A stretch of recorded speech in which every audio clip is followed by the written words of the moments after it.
So my dear friends, तो आज हम लोग बात करने वाले हैं कि बिहार पारा मेडिकल 2022 में जो होने वाला है उसमें जो है सेल डिवीजन यानी कि सेल डिवीजन जो कि आपको plant breeding and genetic chapter के अंतर्गत सेल डिवीजन एक पार्ट है जिसको हम लोग करने वाले हैं दोस्तों। तो यहाँ पे इससे जो है काफी ज्यादा क्वेश्चंस आते हैं और सेल डिवीजन में जो है स्टूडेंट लोग को काफी सारे कंफ्यूजन रहते हैं। तो आज के इस वीडियो से आपको ये सारे कंफ्यूजन जो है वो दूर हो जाएगा। तो चलिए स्टार्ट करते हैं वीडियो को। सबसे पहले मैं बता दूं कि इससे पहले भी एक सेल डिवीजन का क्लास हो चुका है, तो अगर आप उस क्लास को नहीं देखे हैं तो मैं उस क्लास का लिंक आपको इस वीडियो के डिस्क्रिप्शन में दे दूंगा, आप लोग जरूर देख लीजिएगा। चलिए पहले मैं थोड़ा सा रिवीजन कर देता हूं कि पिछले क्लास में क्या पढ़ाया गया था। तो यहाँ पे देख सकते हैं आप लोग पिछले क्लास में जो पढ़ाया गया था आपको कि सेल डिवीजन क्या, सबसे पहले तो ये पढ़ाया गया था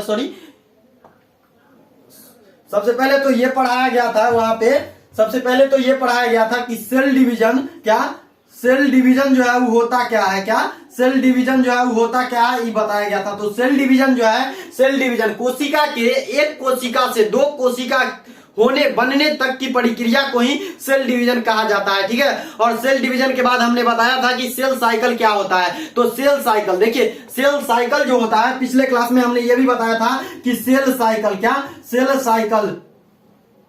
सेल साइकिल क्या होता है, इसको बारे में भी हम बताए थे। तो यहाँ पे जो है सेल साइकिल के बारे में भी हम बताए थे। तो ये जो होता है सेल साइकिल, ये क्या होता है इसके बारे में हमने पिछले क्लास में बताया था। तो यहाँ पे सेल साइकिल के बारे में हम थोड़ा सा पढ़ा देना चाहते हैं, थोड़ा सा पिछले क्लास को रिप्लाई करना चाहते हैं दोस्तों। तो यहाँ पे सेल साइकिल में हमने पढ़ाया था कि वहां पे कोशिका के एक कोशिका से बनने से लेकर के एक कोशिका से दो कोशिका बनने तक की प्रक्रिया को सेल साइकिल कहा जाता है। जैसे देखिए कि कोशिका विभाजन, सेल डिवीजन टूटना जो है, सेल जो है कैसे टूटता है वो मैं बताता हूं। सेल जो है एक कोशिका हुआ, ये एक कोशिका हुआ, देखिए सेल कैसे टूटता है। यहाँ पे पिछले क्लास को मैं रिवाइज कर रहा हूँ। सेल जो टूटता है दोस्तों, इसमें सबसे पहले न्यूक्लियस डिवीजन होता है। क्या न्यूक्लियस डिवीजन होता है, एक कोशिका से दो कोशिका को बनने में से प्रोसेस जो है वो सबसे पहले न्यूक्लियस जो है डंबल के आकार में बनता है, ठीक है। डंबल के आकार में बढ़ जाता है और फिर यहाँ से जो है क्रैक हो जाता है, ठीक है। और क्रैक होने के बाद दो कोशिका का निर्माण कर देता है, इसमें भी एक न्यूक्लियस और इसमें भी एक न्यूक्लियस, ठीक है। अब ये कहिएगा कि आप ये जो है एक कोशिका से चार कोशिका का निर्माण क्यों नहीं होगा, क्योंकि यह न्यूक्लियस जो है दो भागों में ही टूटता है। तो एक कोशिका से दो कोशिका का निर्माण नहीं होगा, ठीक है। एक सेल से दो सेल का निर्माण होगा, ठीक है। ये चीज आपको पिछले क्लास में क्लियर हो गया था। तो आज के इस क्लास में हम पढ़ने वाले हैं सेल डिवीजन के बारे में हम नहीं पढ़ेंगे, सेल साइकिल के बारे में सबसे पहले पढ़ेंगे। तो सेल साइकिल मैंने पिछले वीडियो में बता दिया था, उसका डिफिनेशन दे दिया था और उसका नोट जो है टेलीग्राम पे डाल दिया था। तो यहाँ पे आज हम लोग करने वाले हैं मानव में सेल साइकिल के क्या, मानव में सेल साइकिल को संपन्न होने में कुल 24 घंटे का समय लगता है, ठीक है। और 24 घंटे का समय कैसे ये 24 घंटा लगता है और कैसे एक कोशिका से दो कोशिका का निर्माण हो जाता है, ये फुल प्रोसेस को सेल साइकिल कहा जाता है। अब देखिए यहाँ पे मानव में सेल साइकिल क्या, यहाँ पे सेल साइकिल लिखा हुआ है। आप लोग को अगर देखने में परेशानी हो रही होगी तो मैं इधर लिख देता हूं, सेल साइकिल क्या, सेल साइकिल लिखा हुआ है वहां पे, ठीक है। तो सेल साइकिल को संपन्न होने में कुल 24 घंटे का, कितना 24 घंटे, आप लोग याद रखिएगा कितना मेरे दोस्त, 24 घंटे का समय लगता है। और मानव में सेल डिवीजन जो है, मानव में होने वाले सेल साइकिल को दो भागों में बांटा गया। जी हाँ दोस्तों, सेल डिवीजन को जो है दो भागों में बांटा गया, पिछले क्लास को मिटाता हूं और उसके बाद आप लोग को समझाते हैं। सेल डिवीजन को जो है दो भागों में बांटा गया, ठीक है, दो भागों में बांटा गया। अब ये जो है एक हो गया इंटरफेज, क्या एक हो गया इंटरफेज और दूसरा हो गया, एक हो गया इंटरफेज एंड दूसरा हो गया एम फेज जिसको माइटोटिक फेज भी बोलते हैं, ठीक है। एम फेज एक हो गया, एम फेज क्या हो गया, एम फेज, ठीक है। दो फेज होता है सेल डिवीजन का, दो फेजों में बांटा गया है। और इसमें जो है सेल डिवीजन में इसमें इंटरफेज भी है, इंटरफेज को तीन भागों में बांटा गया है, ठीक है। और इंटरफेज को जो देखिए, सबसे पहले मैं एक चार्ट के हिसाब से आप लोग को समझाता हूं, आप लोग अगर इस तरीके से नहीं समझ रहे हैं तो देखिए सेल डिवीजन, सबसे पहले तो मैं इसको समझा देता हूं देखिए सेल डिवीजन जो है G0 से शुरू हुआ, ठीक है, G1 फेज में गया, ठीक है। देखिए G1 फेज क्या होता है, ये इंटरफेज के अंतर्गत आता है। ये पूरा जो यहाँ से G1 से लेकर के G2 फेज तक की प्रक्रिया को, संपूर्ण प्रक्रिया को इंटरफेज बोला जाता है। आपको यहाँ पे ये क्लियर हो रहा होगा, यहाँ से यहां से यहां तक के प्रोसेस को जो है इंटरफेज बोला जाता है। और इंटरफेज को जो है 3 भागों में बांटा गया है, G1 फेज, G1 फेज क्या, G1 phase, S phase, G2 phase. और इस तीनों भाग के बारे में हम विस्तार पूर्वक जानकारी आपको देंगे। तो सबसे पहले ये G1 फेज क्या होता है, एक एक करके आपको सारा जानकारी देंगे। सबसे पहले G1 फेज क्या होता है, क्या G1 फेज जो होता है मेरे दोस्त वो होता है, देखिए यहाँ पे G1 फेज क्या होता है, यह सेल साइकिल की हम लोग बोल सकते हैं कि यहां से देखिए G1 फेज सबसे फर्स्ट है ना, 0 फेज को छोड़िए, यहां से तो शुरू हुआ ना, 0 फेज को छोड़ के चलते हैं, ठीक है, इसलिए हम लोग 0 फेज को छोड़ के चलते हैं। तो यहाँ पे आप लोग लिख सकते हैं G1 फेज में सबसे फर्स्ट लाइन ये लिख सकते हैं कि सेल साइकिल की क्या G1 फेज जो है, यहाँ पे मैंने लिख दिया है, ये सभी चीज जितना बोलूंगा उतना लिखा रहेगा, ठीक है। तो यहाँ पे लिखा है, एक बार इंटरफेज का परिभाषा दे दूं कि यहाँ पे इंटरफेज जो है सेल साइकिल की सबसे लंबी अवस्था है, क्या, सबसे लंबी अवस्था है। और इसमें जो है टोटल 22 घंटे का समय लगता है। इंटरफेज में जो है टोटल 22 घंटे का समय, कितना, 22 घंटे का समय लगता है, ठीक है। आप लोग याद रखिएगा, इंटरफेज में आपसे पूछा जा सकता है क्वेश्चन में बिहार पारा मेडिकल 2022 में कि इंटरफेज में टोटल कितना टाइम लगता है, ठीक है। तो आप लोग याद रखिएगा 22 घंटा का समय लगता है, सॉरी जी हाँ, 22 घंटे का समय लगता है। और 2 घंटा का समय जो है माइटोटिक फेज में लगता है, ठीक है, जो कोशिका यानी कि सेल डिवीजन का दूसरा भाग होता है, ठीक है। तो यहाँ पे आपको इंटरफेज में जो है 22 घंटे का समय लगता है और माइटोटिक फेज में जो है 2 आवर का समय लगता है। उसके बाद हम लोग पढ़ रहे थे कि इंटरफेज जो है, यहाँ पे देखिए इंटरफेज जो है, यहाँ पे लिख सकते हैं इंटरफेज को जो है, इंटरफेज को 3 भागों में बांटा गया है। यहाँ पे देखिए टाइप्स ऑफ इंटरफेज, सबसे पहला फेज है G1 फेज, उसके बाद है दूसरा फेज S फेज जिसको सिंथेटिक फेज भी बोलते हैं, और उसके बाद G2 फेज, ठीक है। तो आप लोग याद रखिएगा। चलिए अब हम लोग बात करते हैं कि ये G1 फेज के बारे में। देखिए G1 फेज जो होता है, या G1 फेज जो होता है मेरे दोस्त वो होता है, देखिए G1 फेज का सबसे फर्स्ट लाइन क्या लिखना है, ये देखिए सबसे फर्स्ट लाइन आप लोग लिख सकते हैं कि G1 फेज इंटरफेज की क्या, G1 फेज इंटरफेज की, G1 फेज इंटरफेज की सबसे प्रथम अवस्था है, ठीक है। आप लोग ये लिख सकते हैं सबसे फर्स्ट स्टेप G1 फेज की, G1 फेज है क्या, G1 फेज सबसे फर्स्ट स्टेप है इंटरफेज का। उसके बाद यह इसमें जो है टोटल 5 घंटे का समय लगता है। इसमें टोटल कितने घंटे का समय लगता है G1 फेज में, 5 घंटे का समय लगता है, ठीक है। और इसमें भी सेल डिवीजन की क्रिया संपन्न नहीं होती है, ठीक है दोस्त। सेल डिवीजन की देखिए यहाँ पे लिखा हुआ है, यह इंटरफेज की सबसे प्रथम अवस्था है, यानी सबसे पहली अवस्था है, तथा इस अवस्था की अवधि जो है 5 घंटों की होती है। यहाँ पे लिख दिया है, इस अवस्था में सेल डिवीजन के लिए आवश्यक पदार्थों का, जैसे कि DNA हो गया, RNA हो गया, प्रोटीन हो गया, किसी पदार्थों का निर्माण होता है, ठीक है। तो इसमें जो है केवल और केवल पदार्थों का निर्माण होता है, ये चीज आप लोग याद रखिएगा, काफी इंपोर्टेंट है। आपसे पूछ सकता है कि G1 फेज में जो है कोशिका का आवश्यक पदार्थ जो होता है वो उसका निर्माण होता है या नहीं होता है, आपसे ऑब्जेक्टिव मोड में पूछ सकता है, ठीक है। और ऑब्जेक्टिव ही रहता है बिहार पारा मेडिकल के अंतर्गत भी। एक क्वेश्चन गलत कीजिएगा 5 नंबर आपका खटाक से कट जाएगा, इसलिए एक भी क्वेश्चन को गलत नहीं कीजिएगा दोस्तों। तो चलिए आगे बढ़ते हैं। और आगे बढ़ने से पहले यहाँ पे देखिए कि सेल डिवीजन के लिए आवश्यक पदार्थों का निर्माण होता है, ठीक है। लेकिन इस फेज में भी सेल डिवीजन की क्रिया, सेल साइकिल के बाद हम लोग पढ़ेंगे सेल डिवीजन का जो 3 गो पार्ट आपको लिखाए थे, 3 गो पार्ट आपको दिखाए थे, वो तीनों फेज को जो विस्तार पूर्वक सेल साइकिल खत्म होने के बाद हम आपको थ्योरी करवा देंगे। तो यहाँ पे देखिए सेल डिवीजन की क्रिया जो है वो G1 फेज में, यानी गैप 1 फेज जिसको बोलते हैं, फुल फॉर्म क्या होता है G1 फेज का जो फुल फॉर्म होता है वो होता है गैप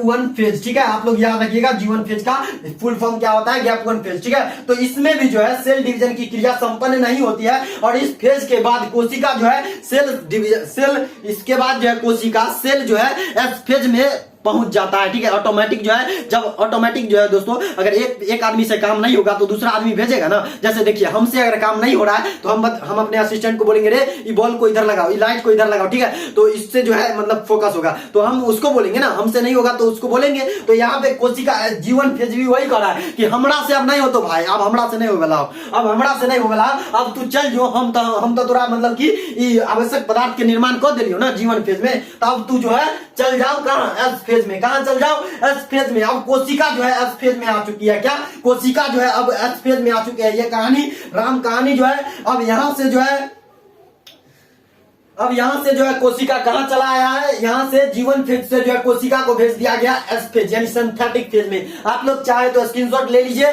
और मैं जो हूँ अब मैं एस फेज के बारे में यानी सिंथेटिक फेज के बारे में आपको बताते हैं। तो चलिए आप लोग चाहे तो स्क्रीनशॉट ले लीजिए, मैं एक बार हट जाता हूँ, ठीक है। तो आप लोग स्क्रीनशॉट ले लीजिए, मैं हट गया हूं दोस्तों, आप लोग स्क्रीनशॉट ले लीजिए और हम लोग जो है आगे पढ़ेंगे सिंथेटिक फेज। तो चलिए हम इसको मिटा दें, आप लोग बोलिएगा हाँ मिटा दे, हट गए हम, स्क्रीनशॉट ले लिए होंगे। चलिए कुल 24 घंटे का समय लगता है, आप लोग याद रखिएगा। अब चलिए हम पढ़ते हैं किसके बारे में, अब पढ़ेंगे एस फेज के बारे में, ठीक है। सॉरी इसी को मिटा देता हूं, चलो यार इसको ही मिटा देता हूं। तो यहां पे जो है अब हम लोग पढ़ेंगे एस फेज के बारे में, ठीक है। तो एस फेज के बारे में हम आप लोगों को डेफिनेशन देंगे और एस फेज में कितना टाइम लगता है इसके बारे में भी बताएंगे। और एस फेज से एक भी क्वेश्चन नहीं छूटेगा, ये मेरा दावा है, ठीक है। ये मेरा दावा है, क्या दावा है कि आपको जो है एस फेज और जितना भी हम सेल डिवीजन पढ़ा रहे हैं उससे आपको एक भी क्वेश्चन नहीं छूटेगा, क्या एक भी क्वेश्चन नहीं छूटेगा। चलिए अब हम लोग पढ़ते हैं सिंथेटिक फेज के बारे में, ठीक है। तो चलिए आप लोग स्क्रीनशॉट ले लिए होंगे और हम लोग आप बढ़ेंगे आगे, और आगे बढ़ने के साथ जो है हम आपको बताते हैं कि सिंथेटिक फेज क्या होता है, ठीक है। तो चलिए तो सिंथेटिक फेज के बारे में पढ़ते हैं। सो माय डियर फ्रेंड्स, अब कोशिका जो है वो कहां चला गया है पता है आपको, कोशिका जो है अब एस फेज में चला गया, ठीक है। अब ये जो है जीवन फेज कह रहा है अब हमरा से कुछ ना होता, ठीक है। अब हमरा से जो है कुछ ना होता, खाली हमार काम रहा सेल डिवीजन के लिए आवश्यक पदार्थ से बने वाला रहा ओकरा हम बना दिलिए, ठीक है। इतना ही बोल रहा हूं, ठीक है भाई, इतना ही बोल रहा हूं जीवन फेज, तो इतना ही बोल रहा है, ठीक है। उसके बाद जीवन फेज खाली काम ये है जीवन फेज का कि आवश्यक पदार्थों का निर्माण, जो कि आवश्यक पदार्थ में कौन कौन से पदार्थ आ जाते हैं ये देख लीजिए आप लोग। आवश्यक पदार्थ में जो है आवश्यक पदार्थ में डीएनए आ गया, क्या डीएनए आ गया, आरएनए आ गया, राइबोन्यूक्लिक एसिड आ गया, उसके बाद प्रोटीन आ गया, ठीक है। ये तीनों चारों और भी पदार्थ है, डीएनए यानी डीऑक्सी राइबोन्यूक्लिक एसिड आ गया, एंड उसके बाद आ गया राइबोन्यूक्लिक एसिड जो कि जीन को यानी कि पीढ़ी दर पीढ़ी मतलब आवश्यक पदार्थों को पहुंचाने का काम करता है, गुण लक्षण को पहुंचाने का काम करता है। और ये जेनेटिक है, ठीक है, ये जेनेटिक है, ठीक है। डीएनए जो है जेनेटिक कोड है, ठीक है। तो यहाँ पे जेनेटिक पदार्थ को डीएनए माना जाता है। डीऑक्सीराइबोन्यूक्लिक एसिड के बारे में भी हम बताएंगे, और इसके जो फुल फॉर्म होता है वो राइबोन्यूक्लिक एसिड होता है, एंड प्रोटीन का प्रोटीन होता है। तो यहाँ पे सेल जो है, यहाँ पे ये जीवन फेज बोल दिया है कि हमर काम रहा खाली की सेल डिवीजन के लिए, कि कोशिका विभाजन के लिए आवश्यक जो भी जरूरत के सामान हो सब के निर्माण कर दियो। अब तू चल जाओ कहाँ, G2 फेज में चल जाओ, और उसके बाद आपका G2 फेज में ही जो काम होगा वो काम आपका G2 फेज करेगा, और उससे भी नहीं होगा तो आपको कहां भेजेगा, उसके बाद आपको कहां भेजेगा, G2 फेज के बाद एस फेज के बाद कहां भेजेगा, यानी सिंथेटिक फेज के बाद जो भेजेगा G2 फेज में भेज देगा। अब इससे भी नहीं होगा तो ही बोलेगा तू चल जाओ चुपचाप कहां, केकरा यहाँ चल जाओ, G2 वाला के यहाँ चल जाओ, G2 वाला जो है तुमको जो है सेल डिवीजन करवा देगा। तो यहाँ पे देखिए अब एस फेज का क्या काम है ये भी देख लीजिए। देखिए एस फेज का जो काम है यानी सिंथेटिक फेज का जो वर्क है, मेरे दोस्त वो क्या है, देखिए यहाँ पे सिंथेटिक फेज का वर्क जो है वो कुछ इस तरीके से है। सिंथेटिक फेज का काम जो है वो क्या करता है कि आवश्यक पदार्थों की मात्रा को जो है दोगुना कर देता है, जिसके अंतर्गत न्यूक्लियस आ जाता है। न्यूक्लियस के अंदर जो है डीएनए न्यूक्लियस में जो भी पदार्थ होता है सेल डिवीजन के लिए, जो भी पदार्थ होता है न्यूक्लियस में, जैसे कि डीएनए हो गया, न्यूक्लियस के अंदर डीएनए होता है, डीएनए, आरएनए, उसके बाद आरएनए एंड प्रोटीन, ये तीनों की मात्रा को जो है दोगुना करने का काम जो है एस फेज करता है। और एस फेज करने के बाद जो क्या करता है कि अब हमरों से नहीं होता, ये क्या करता है एस फेज जो काम करता है कि डीएनए आरएनए प्रोटीन की मात्रा को दोगुना यानी रिप्लिकेशन ऑफ डीएनए प्रोटीन कर देता है, मात्रा को दोगुना करता है। और उसके बाद जो है ये मात्रा दोगुना करने के बाद कहता है अब तू केकरा यहाँ चल जाओ, तू चल जाओ G2 फेज के यहाँ, G2 फेज में चल जाओ, और G2 फेज तोरा जो करेगा वही करेगा, ठीक है। तो यहाँ पे अब G2 फेज में इतना ही बात हमने लिख दिया है। देखिए इसमें जो है एस फेज में, सिंथेटिक फेज में 10 घंटे का समय लगता है, टोटल 10 घंटे का समय लगता है। देखिए अब कितना घंटा बीत चुका है। ये देखिए यहाँ पे G1 फेज में जो है 5 घंटा लग गया और 10 घंटा जो है S फेज में लग गया, टोटल 15 घंटा लग गया। ठीक है, अब बच कितना घंटा रहा है, ये देखिए 15 5 20 और 4 हो गया, यानी अब जो बच रहा है, अब बच रहा है मेरे दोस्त, अब जो बच रहा है 8 घंटा बच रहा है। ठीक है, 8 घंटा बच रहा है। ठीक है, 8 घंटा बच रहा है और 8 घंटा में जो है G2 फेज संपन्न हो जाएगा। तो यहाँ पे मैंने इतना बात लिख दिया है। अब अगले क्लास में जो है हम एस फेज तो आज हो गया है ना, अब G2 फेज के बारे में बात करेंगे एंड उसके बाद हम लोग बात करेंगे कि सेल डिवीजन एक कोशिका से दो कोशिका किस तरीके से टूटेगा, किस तरीके से विभाजित होकर किस फेज में विभाजित होगा, ये सभी चीज आपको आने वाले वीडियो में मिल जाएगा। आज के लिए इतना ही रखेंगे। आप जो है इसका स्क्रीनशॉट लेना चाहते हैं तो ले लीजिए, हम हट जाते हैं थोड़ा सा, आप चाहे तो स्क्रीनशॉट ले लीजिए और उसके बाद हम हट जाते हैं। यहाँ पे देख सकते हैं कि यहाँ पे एक बार पढ़ के बता देता हूँ क्या लिखा हुआ है। मैंने नोट्स भी डाल रखे हैं टेलीग्राम पे, टेलीग्राम आप लोग ज्वाइन नहीं किए हैं तो एक बार डिस्क्रिप्शन यहाँ पे जो एरो का निशान दिख रहा है उस पर क्लिक कीजिए। ठीक है, उस पर क्लिक कीजिएगा तो आपको एक डिस्क्रिप्शन मिलेगा, उस डिस्क्रिप्शन में टेलीग्राम का लिंक होगा, काफी सारे वीडियोज का लिंक होगा, उस वीडियोज को भी देखना चाहें तो आप देख सकते हैं एंड आप टेलीग्राम को भी ज्वाइन कर लीजिए। वहां पे आपको जो है क्या मिल जाएगा, पीडीएफ मिल जाएगा इस क्लास का, आप नोट्स क्लास नोट्स के नाम से होगा, उस पीडीएफ को आप डाउनलोड कर लीजिएगा। मेरे हाथों से लिखा हुआ है, आपको वहां पे थोड़ा भाषा का प्रॉब्लम हो सकता है क्योंकि यहाँ पे जो है मैं अपने मन से लिख देता हूँ और वहां पे जो है वहां पे थोड़ा शांति दिमाग से लिखता हूँ, तो यहाँ पे थोड़ा भाषा का हो सकता है। देखिए यहाँ पे क्या लिखा हुआ है, यह इंटरफेज की दूसरी अवस्था, यह इंटरफेज की मध्य अवस्था है। क्या इंटरफेज की यह मध्य अवस्था है, यानी दूसरी अवस्था है। ठीक है, तो ये दूसरी अवस्था है इंटरफेज की। अब दूसरी अवस्था कैसे कहिएगा, तो यहाँ पे देखिए G1 फेज से जो है S फेज में गया तो दूसरा हो गया ना, दूसरा हो गया ना मेरे दोस्त, दूसरा हो गया ना, ये दूसरा हो गया ना, G2 फेज से जो गया तो दूसरा अवस्था हो गया। अब इसमें जो है कितना, अब इसमें देखिए, अब इसमें 10 घंटा का टाइम लगता है, एस फेज में जो है 10 घंटा का टाइम लगता है डीएनए प्रोटीन आरएनए का दोगुना करने में। ठीक है, दोगुना करने में जो है 10 घंटा का समय लगता है। ठीक है, तो चलिए, और इसमें जो है, और इसमें सेल डिवीजन के लिए आवश्यक पदार्थ क्या, डीएनए, आवश्यक पदार्थ में क्या आता है, डीएनए आता है, आरएनए आता है, प्रोटीन आता है। ठीक है, तो इसकी मात्रा को जो है डीएनए आवश्यक पदार्थों की मात्रा को जो है दोगुना हो जाता है, दोगुना हो गया। ठीक है, डीएनए प्रोटीन आरएनए इस सब की मात्रा दोगुना हो गया है, अर्थात इसमें डीएनए प्रोटीन आरएनए कहा ना कि मात्रा, यहाँ पे भाषा थोड़ा लैंग्वेज अलग हो सकता है लेकिन बात वही रहेगा, डीएनए अपनी मात्रा को दोगुना कर लेता है। ठीक है, कर लिया, लेकिन इस अवस्था में भी क्या, लेकिन इस अवस्था में भी सेल डिवीजन, एक सेल से दो सेल का निर्माण नहीं हुआ, एक सेल से दो सेल का निर्माण इस अवस्था में भी नहीं हुआ। और इसके बाद कोशिका जो है, यानी सेल जो है कहां जाता है, G2 फेज के पास पहुंच गया। अब ये क्या बोला, एस फेज क्या बोला कि भाई हमरा से अब कुछ नहीं होने वाला, ठीक है, अब तू चल जाओ G2 फेज के पास, वही जो तोरा करेगा सो करेगा, जो कर्माती होगा वही करेगा, G2 करेगा। चलिए G2 के लिए हम रखेंगे अगले वीडियोज में, और आपको जो है नोट्स मिल जाएगा टेलीग्राम पे, टेलीग्राम ज्वाइन कर लीजिए, यहाँ पे डिस्क्रिप्शन में लिंक दिया हुआ है, आप जाइए टैप कीजिए, टेलीग्राम को ज्वाइन कीजिए और आने वाले नेक्स्ट वीडियो का आप लोग बताइएगा कि ये क्लास कैसा लगा। आपको जो है पूरा देखना है क्लास को, और क्लास को इतना तक देखने के लिए बहुत बहुत धन्यवाद। आने वाला नेक्स्ट वीडियो में हम बात करेंगे कि G2 फेज की बात करेंगे and pro phase, M phase की बात करेंगे। एम फेज में जो है प्रो फेज आ जाता है, एम फेज के अंदर जो है टेलो फेज आएगा, एना फेज आएगा, मेटा फेज आएगा, प्रो फेज आएगा। जब हम इस सभी का अध्ययन कर लेंगे एक एक करके तब सेल डिवीजन खत्म हो जाएगा। ठीक है, तब सेल डिवीजन खत्म होगा, और सेल डिवीजन खत्म होने के सेल साइकिल खत्म होने के बाद, सेल साइकिल खत्म होने के बाद हम लोग बात करेंगे, ये जब खत्म हो जाएगा ना, ये जब खत्म हो जाएगा सेल